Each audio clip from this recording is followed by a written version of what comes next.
రామకృష్ణ ప్రభ ఛానల్ను చూడండి, మాసపత్రికను చదవండి. Meditation is the work of A pure mind. పరిశుద్ధమైన మనస్సే ధ్యానానికి ఒక సరి అయినటువంటి సాధనం.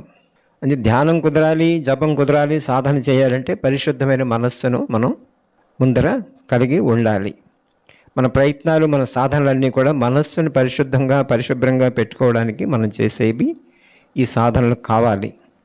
పరమహంస గారు ఒక మాట అనేవారు, భావేర్ ఘోరే చూరి, బెంగాలీ మాట. దీన్ని తెలుగులో అర్థం చెప్పాలంటే దీనికి వివరణ మన తెలుగులో ఒక వేమన గారి పద్యం ఉంది ఒకటి. అంతరంగమందు అపరాధములు చేసి మంచి వాని వలన మనుజుడుండు, ఇతరులు ఎరుగకున్నా ఈశ్వరుణ్ణి ఎరుగడా విశ్వదాభిరామ వినురవేమ. మన భక్తి నిదర్శనం కావాలి, భక్తి ప్రదర్శన కోసం కాదు. భక్తి షుడ్ నాట్ బి ఎగ్జిబిటెడ్. భక్తి, మనలో భక్తి ఉందని అందరికీ తెలియజేయడానికి మనం ఎన్నో చేస్తుంటాం. ఇది మనల్ని మనం పరుచుకోవడం లాంటిది. భక్తి అనేది ఆంతరంగికం.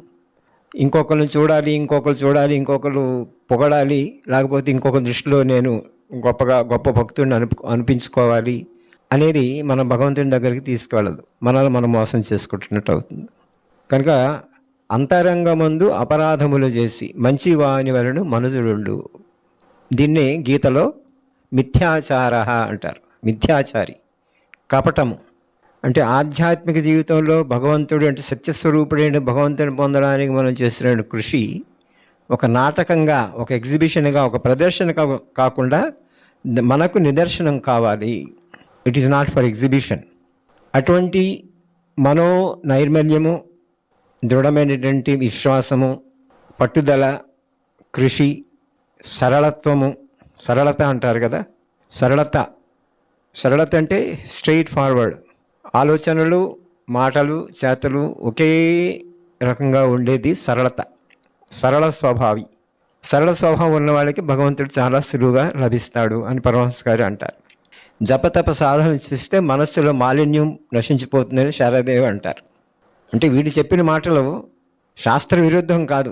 శాస్త్రాల నుంచి మనం పరంపరాగతంగా మన సంస్కృతిలో వస్తున్నటువంటి సత్యాలనే మనకి తిరిగి చెప్పారు వీరు. అంటే భగవంతుడు నిజంగా కావాలి అనుకున్న వాళ్ళు వీటిని శ్రద్ధగా వింటారు, ఒక సంకల్పం చేసుకుంటారు, నేను ఆచరిస్తాను, ఈ విధంగా జీవిస్తాను అనేటువంటి ఒక సంకల్పంతో వాళ్ళు ఉంటారు.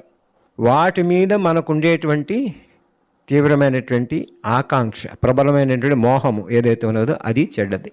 మనలో ఆ ఆకాంక్షను, ఆ మోహాన్ని తొలగించేదే భగవంతుని యొక్క స్మరణ.